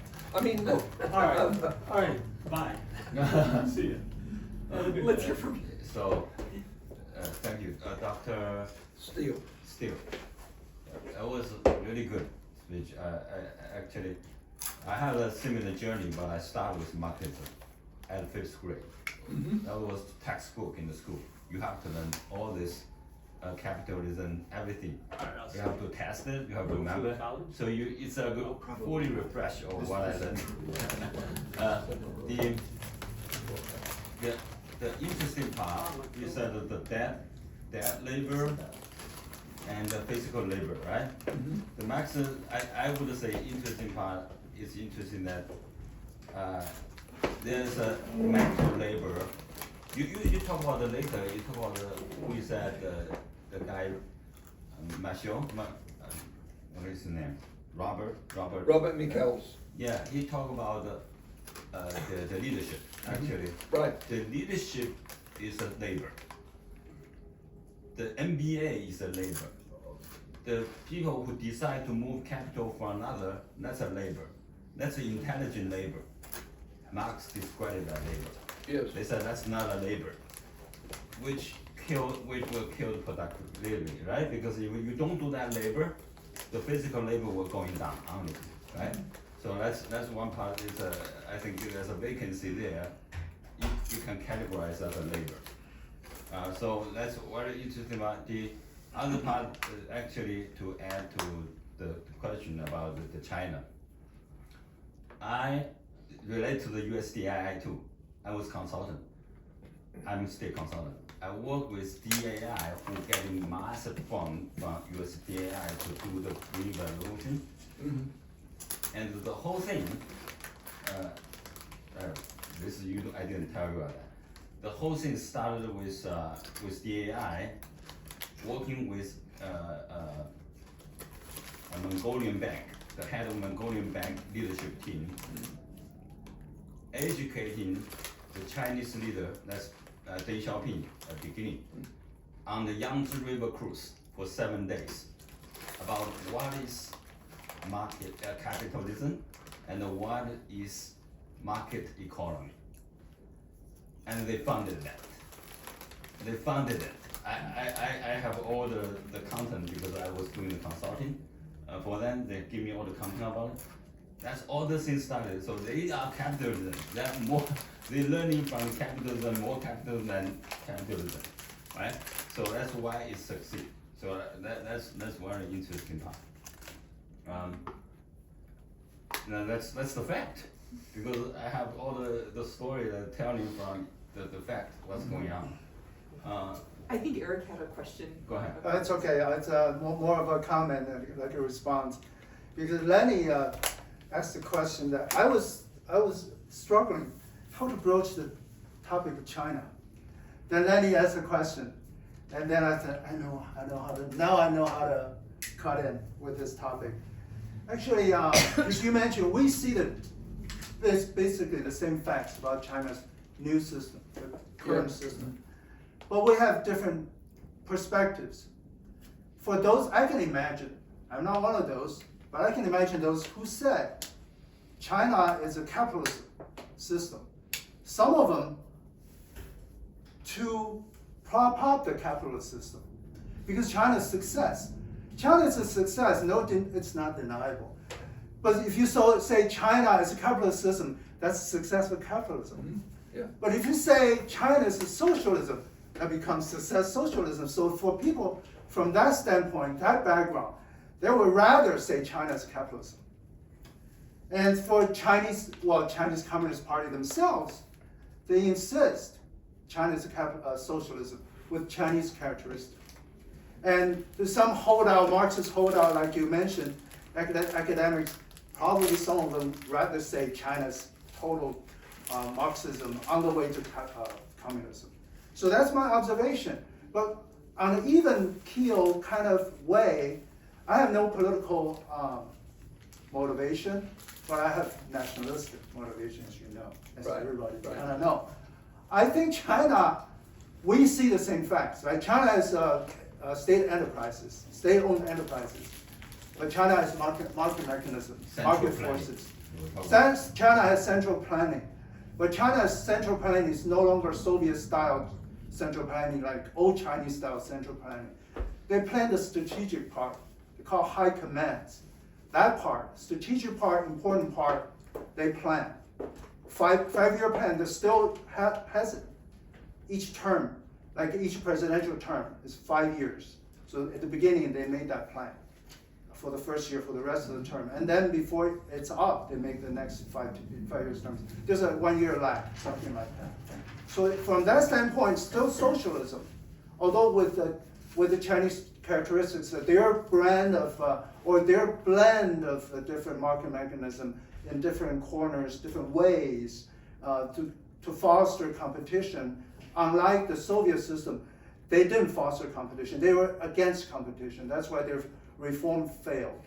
Well, that's why Chinese reform succeeded. So why is the Chinese not deterministically, in my view, not capitalism? Because Chinese capitalists behave differently in China compared to the US. You can never see, given the current system, you can never see capitalist billionaires to control politics. They're always under politics. They're always under Communist Party. They have capitalists. They have like huge capitalistic capital heavy companies like Alibaba or Tencent or Huawei. And but they, I'm not. But they would, at least given the current system, they are under the control of the Communist Party. So they are not allowed to accumulate massive amounts of capitalist rents. Who ultimately collects those rents? The party. And the party, in theory, they claim, but I haven't seen otherwise like drastically. Well, you can argue here and there aberration. The Communist Party has the rents, they distribute those rents. To me, that's totally socialism. So that's one example to argue from my standpoint that China is not a capitalist system. It's not even, I wouldn't even call it a blend of capitalist and hybrid capitalist and socialist. I would say it's Chinese socialism with Chinese characteristics. That means socialism as basis and capitalism as means in certain ways as they see fit. That's all I got. Yeah, I mean, I've seen, I'm not an expert on China at all, but I've seen many different countries operate a capitalist system and claim that they were planning it. And you know, there are different ways of doing this. There was a time in the, I guess in the 1960s, 1970s, where people in Europe were talking about indicative planning. You know, and it was the idea you draw. But what actually happens in those cases when you look into it? I haven't looked into it in the case of China, but I know what I would find is that they try to guess what's going to happen. Yeah. And then they put in a few things that they would like to happen, and that's the plan. And what actually happens is something different. Yeah, In other words, I told him the story. I have the case. It didn't happen yet, but it's in the declining to the determination. Okay, the massive plan. So the case, I just gave you the case, right? She was a great intent to finish the project because the people bought a house, they didn't get a house, they still paid the mortgage, they couldn't move in. She said, no, let's run to those people. 40 billion dumped into the system to finish all the project for those people. You have to give them. That's called central planning. Okay? Guess what? The market tells what? When they finished, nobody come to take the house. Why? Because when they buy the house was 2 million, now it's 1 million. Why are they going to incur 1 million debt? They ignore the market. Okay, the central ignore the market. Say, I'm smart. I'm gonna figure this out. I'm gonna do this, right? I mean, even for the central control, they try to take central control on the stability, right? That's the focus for China. Right. Let's see what's the capital the foreign company that I can showcase. Then they put a consulting company as the target. So they ransacked the big bank in the Shanghai.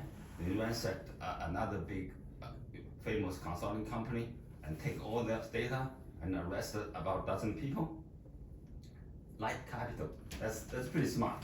I give a warning to them. So I'm in control. I just pick some net capital. Guess what? I'm consulting. I know every top Fortune 500 are surrounded by the consulting. They're living in their company. I'm living in other company, the big company. I'm like a CEO's body. I'm saying hi, like friends every day. Guess what? They got brainwashed. Guess what's the influence? That's why the capital started to escape. Even they attack the light capital, right? So there's lots of, they think the plan, the central control will make a great decision. The market will say something different. Mm-hmm. The market economy has power. Right. This is. It's not. Yeah. It's pretty strong. China is really good. I agree, but it's in declining mode if they continue this type of anti-marketing, anti-capitalism approach. The nationalization. I have businessmen in China. Basically, there's a company. They say, you sell to me. No, I give you this low price. But however, you can sell the company to the country. They're doing the nationalization right now. Okay, this is my relative. They force them to sell the company to the country. Okay, to your point. Okay, where is this distribution again? You can somehow call it national capitalism because the country acting as a capitalism. However, you probably know that the asset didn't distribute to the regular people. However, the whole asset privilege for a few, like they call that inner circle of red leader generation 1, red leader generation 2. They are taking most advantage of it. They take most of money, and then leave those people in that. And maybe they have a huge asset in infrastructure. I just come back from China. It's beautiful infrastructure, the high-speed way, the subway, but it's an advertisement for nationalism.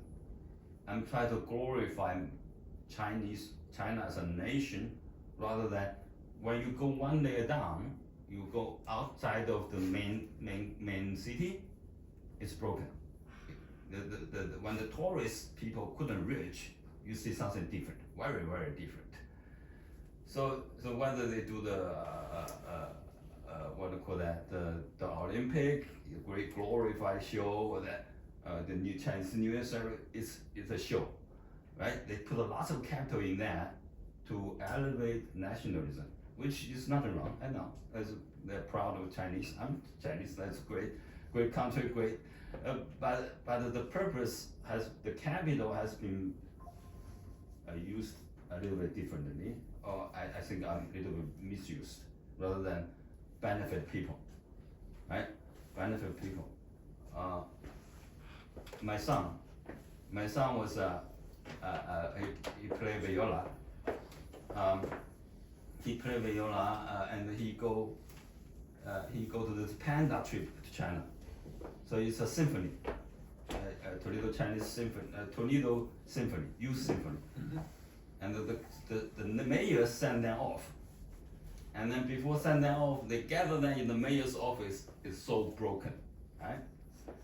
And then when the other city in the China, Chongqing, the small town actually, it's not Chongqing, outside of Chongqing. The mayor is a female. It's like a palace receiving them, and give them 3 days of banquet. From breakfast to dinner. I asked my son, what is it? How glorious is China? I said, well, the people are poor, the government are rich. US people are rich, the government are poor. That's the difference. Yeah, I know. But people in China are getting richer. No, You don't think so? I will say that. If we can stay on the if It's I may getting stay richer. on the It's topic getting a little bit, like is China socialist or capitalist? If we can stay on the topic a little bit, like what you mentioned, your observation, like outside the city, it was very poor, very Okay. shabby, To and that does to me that doesn't say to the No. argument that China is capitalist. It can only be interpreted or understood as it's a failure or it's a flaw of the Chinese socialism. So I want to make two observations. I just want to let everybody know my observation pertaining to the socialistic characteristic of Chinese system. Mhm. One is real estate. You mentioned the real estate bubble. 2 years, how American government, this capitalist country, deal with bubbles, especially the real estate bubble or financial bubble, banking bubble. They rescue it. But China, why they rescue it? Because capitalists on top of politics. But China, 2 years before the bubble burst, last year, 2 years prior, the government already said, ladies and gentlemen, especially foreign investors, we're going to burst the bubble. We're not going to rescue them. They made it clear, and it happened. And then the foreign investors started crying and said, how can you do that to us? I mean, now our investments are worth nothing. How can you do that? They already let you know, 2 years prior, we're going to let it burst. That's how Chinese system deals with it. Because it's not a capitalist system. It's a socialist system. If it's not good for the average people, if we rescue it, it's good for the capitalist. If we let it burst, maybe it's better, it's definitely not for the capitalist, so it's not a capitalist system. Maybe it's good for the average person. So we let it burst. And another one is the stock market. Another contrast, the American capitalism. From the latest 20, 25 years, S&P 500 went up 600%, sixfold, and NASDAQ 7,000%. And during that time, what was the GDP growth of the US? Not that much, I would argue. On the other hand, in China, during the same time frame, 20, 25 years, the stock market growth, how much? I looked at the chart, this is not even calculated, there's a big time in 20, 25 years. To me, it looked like 10%. 10%! What was the GDP growth through that time frame? That tells me it's not a capitalist system. It's the system that's not controlled by capitalists. They're controlling something else. Maybe it's the Communist Party. Maybe it's the people. On behalf Well, of you the people. see, I don't think it's relevant to whether it's capitalist, who's trying to control it. I mean, what's characteristic of capitalism is that many allocations that actually occur because of market developments. And I think that, as far as I know, that's very, very true of China. I mean, to me, there's something odd about saying that it's a socialist system that has a stock exchange. How is that possible? The stock exchange, and in fact, it's not a pretend stock exchange, it's a real stock exchange, shows that there are all these valuations of assets that are occurring according to market principles. It's insignificant in the context of Chinese economy. Look at the stock exchange.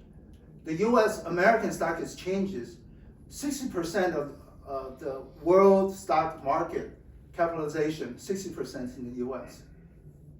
A U.S. economy is what, 20% of the world economy GDP. You know what Chinese stock markets, the percentage of capitalization in terms of the whole world? 2.8%. Even smaller than Japan, which is 3.6%, something like that. And what's the Chinese economy GDP in terms of the global percentage, right? Slightly, if you do nominal, slightly lower than US. If you do PPP, it's higher than US. The stock market, you said there's a stock market.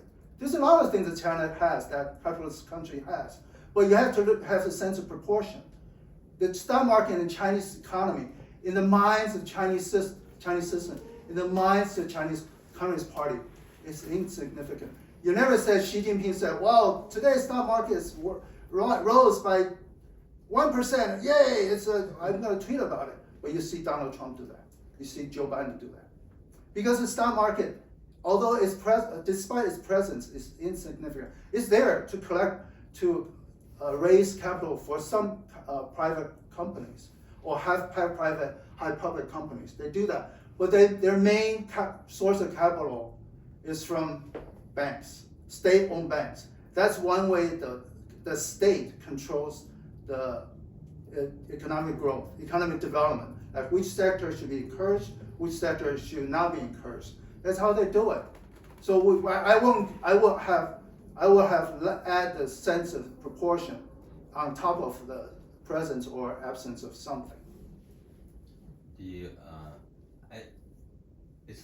I think it's the issue of hypocrisy of capitalism or communist.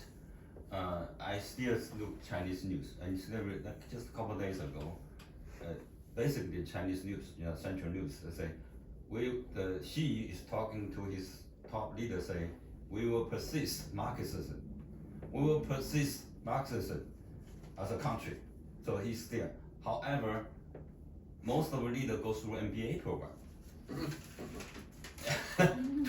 That's what is hypocrisy. You are doing something. Capitalism, MBA is all about the surplus value, and then we gotta persist in the Marxism. So it's a conflict, right? When you persist, that's the difficult part, right? That's the difficult part. If you play capitalism as a capitalism, whether we win through capitalism, country will be great, right? Then if you are communism, just communism, that's country will be great through that, or socialism. But however, we say and do, there's a big gap, right? Sometimes often conflict. So Donald Trump was a real estate developer. Now he calls himself president. Is that hypocrisy? Or he's not eligible to be president because he was a businessman? That's different. Well, if you're MBA, you cannot call yourself a socialist. I mean, I have an MBA. I can call myself anything I want. But you see I don't the think function of MBA, what is that? Related to the Marxism, I don't know what you studied. I studied very deep on that. So related to Marxism, MBA is about creating surplus of value. That basically is about creating surplus of value. And surplus value is evil in Marxism. Are you MBA? Yeah, I'm MBA. Yeah, so we're different MBAs. Yeah. Maybe we think differently. You can't say, oh, you're MBA, you're No, I'm talking about the pigeonhole. practice of MBA in China with Marxism is 2 point. Marxism say surplus value is evil and is deprived of people. And MBA is all about creating surplus value. I'm talking about this. Well, I mean, Business school don't teach you didn't learn Marxism to getting your MBA. No, I'm talking about China. I know, but in China, they use Marxism, so what does it matter if you have an But MBA they or also not? study, they also created lots of. Doesn't matter your seminar- degree, it doesn't matter the degree. It's not got nothing to do with nothing to do with the knowledge. What's knowledge is for? What's Marxism is for? What's MBA is for? And they have opposite direction, right? So that's my aim. How many Chinese Communist Party have MBA? How many don't? I think it's become more greater portion. It's like if you want to promote it, you almost need to, like a mayor level. Lots of mayor are MBA, right? Oh, yeah, okay. Yeah. So that's very interesting. By the way, I appreciate this download. It's awesome. But I also, Eric, we can continue to talk about this. This is an awesome topic you put here. Moving forward, that's great too. Hey, one more thing. When you talk about it, I thought about this. Communism may have a place. So I start with Marxism, and a little bit of a similar journey, and then move capitalism. I moved to Christian. How about that? And then when I study Bible, I found the Marxism copy Book of Acts. His vision is a copy of Book of the Act. Do your best, allocate to your needs. That's his vision. That's capitalism, right? And the communist ideation is like that. Do your best according to your needs. You can do that. You cannot do that unless there's a God. Like in the Book of Act, I contribute all my asset to you. Let's make it public. However, they save a little bit. They think nobody know. And there's a monitor system, which is God, can know it and punish this couple. Remember, this couple died. So Marx is take out God and just mimic system. And then nobody know who's thinking about why I'm stronger, why I should farm more than you, but get the same amount or get as needed. The nature of human prosperity is missing from Marx. The end is made that the people have greed. Right? So however, the Christian monitor that. You are sinful, you greed, and you have something to watch you. Maybe in the future the AI will enable the communist. Right? The AI now always thought, what's your intent?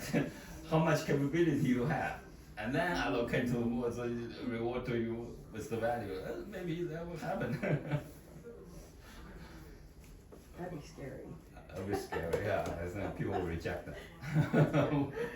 But I think the idea of that the capitalist is actually going to end up as a communist, I think is actually 100% true. It's what's happening right now in the world. do you think so? Yeah.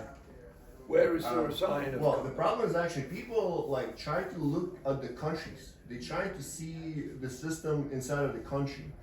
I'm actually looking at the globe itself with all the countries in there. So right now, like before that, it was kind of like a Soviet Union, like a country was a communism. They try to control some other countries under their control. Then you have the United States as a capitalist. They try to control their own country as a capitalist in there. So now you create the divisions in there. So each country tried to, then the Soviet Union kind of like fell apart. So now, like, the United States as the main one in there, start controlling all the countries in there right now. But because now it's absorbing all the resources from all those countries in there. So now you start seeing through the BRICS that now they start rebelling against the United States because every country is unique and they want to have equality. So they start taking away the power from the United States to the global equality. And the countries like Russia, China, and India, they trying to like run the idea that every country is the same. You have everyone. It's like every country could be like inside of it. It could be any like it could be whatever dictatorship, whatever you call it.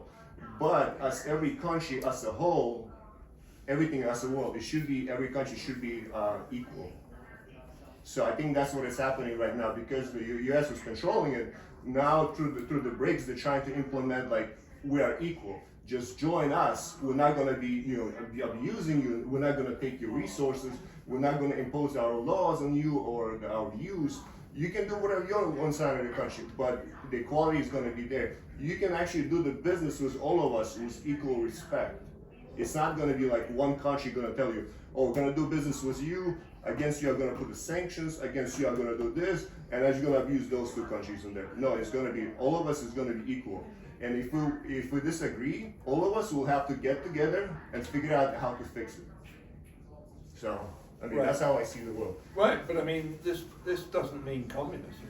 Communism, I see as more as equality, like where you don't have like upper class and you have like a lower class. It's more as equality where like workers, they actually the one that actually like, that's like the idea of it is equality among all of them. So you don't have upper class, you don't have a middle class, like lower class. That's where the capitalism is actually pretty much, it's all about the higher class. They're the one in control of everything. The communism, it kind of like a middle class everywhere, that the state is on top, but everybody's equal. And that's how I see it on a global scale, that every country is equal.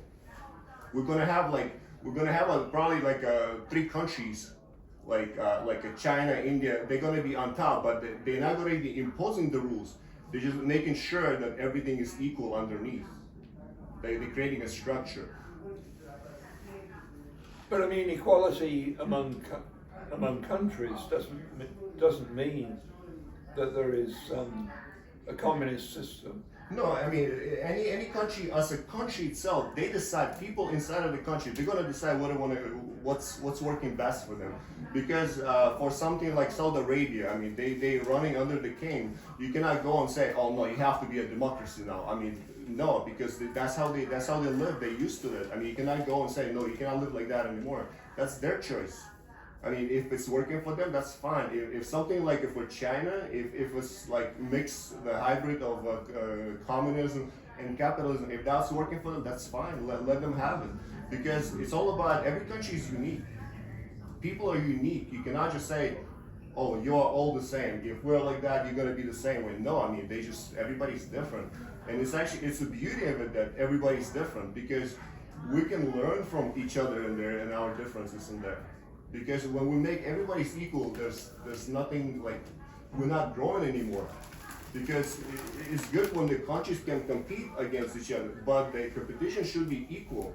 It shouldn't be like, oh, I'm the boss and you do whatever you want in there. If you want to compete, I'm gonna go against you, I'm gonna destroy you. So, and all those people, they're gonna help me to destroy you. So, I mean, that's why I think it's actually we as a system, as a global, we actually moving from capitalism that's right now under control of the United States. They're imposing all the rules on every country.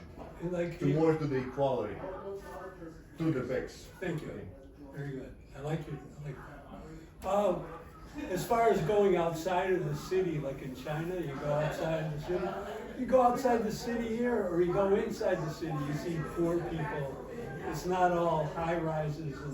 That's how they used to live in there. I'm not sure why people say like, oh, they didn't have a bathroom in the house. That's if I'm used to not having the bathroom, for example, like it's fine for me. I mean, that's how they used to live. I mean, you cannot force them to say, hey, you must have a bathroom in your house, otherwise you're not the same anymore. You're poor. You're like whatever. Okay, on the bigger picture, oil was the thing that liberated Russia, America, China. I mean, cheap oil set people free to think in groups like this and to sit around and talk.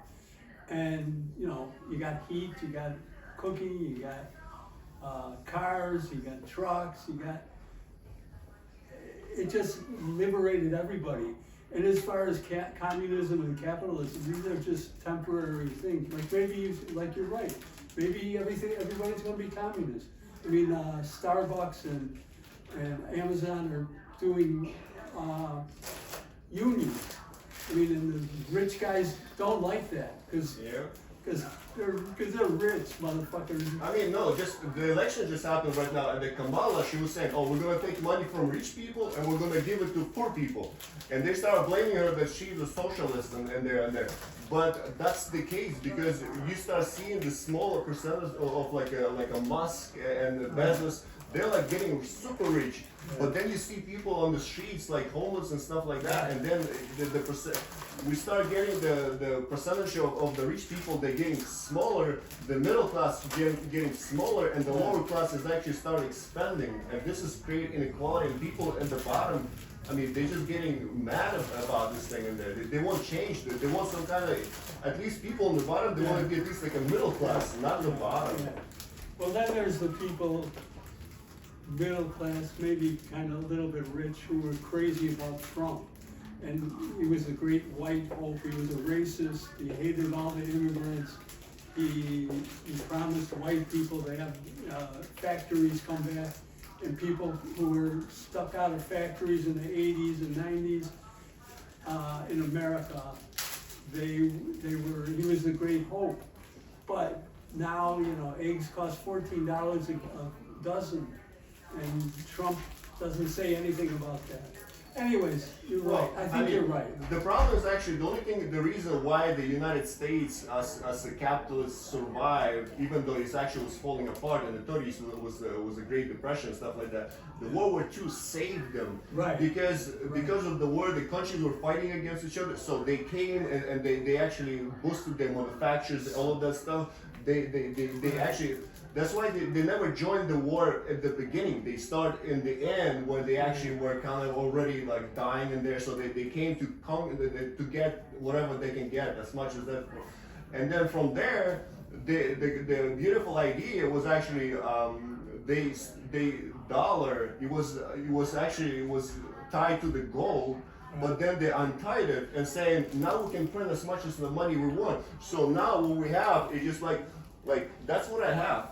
Right. This is the world of resources, and this is what I got. I'll write any number in here, and I'll just give you and I'll take all the resources for you.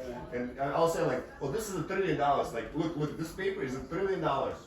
It's like, you remember Dumb and Dumber movie where I don't know if you've ever seen it. Oh, they actually took the $1 million and they wrote on a piece of paper when they bought something like, we bought a car for $150,000. So they bought a car $150,000. It said this paper is worth $150,000.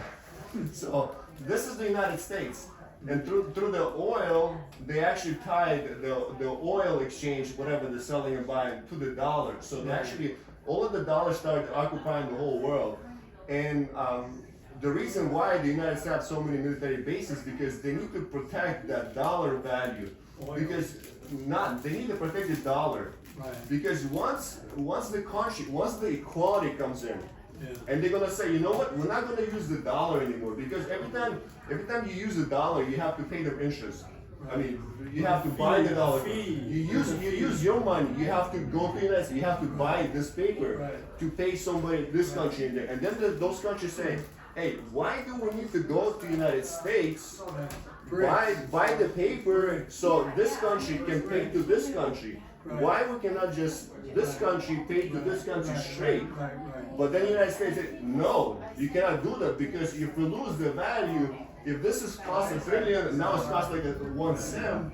That's why they have a military basis and they're controlling it. That's why they control the people who makes the decision in those countries in there. It's not the people. It's all about the people who makes the decision. That's why you have so many countries. You see, like the government's getting overthrown in there because through financing those leaders, they overthrow the government, so they actually controlling the country.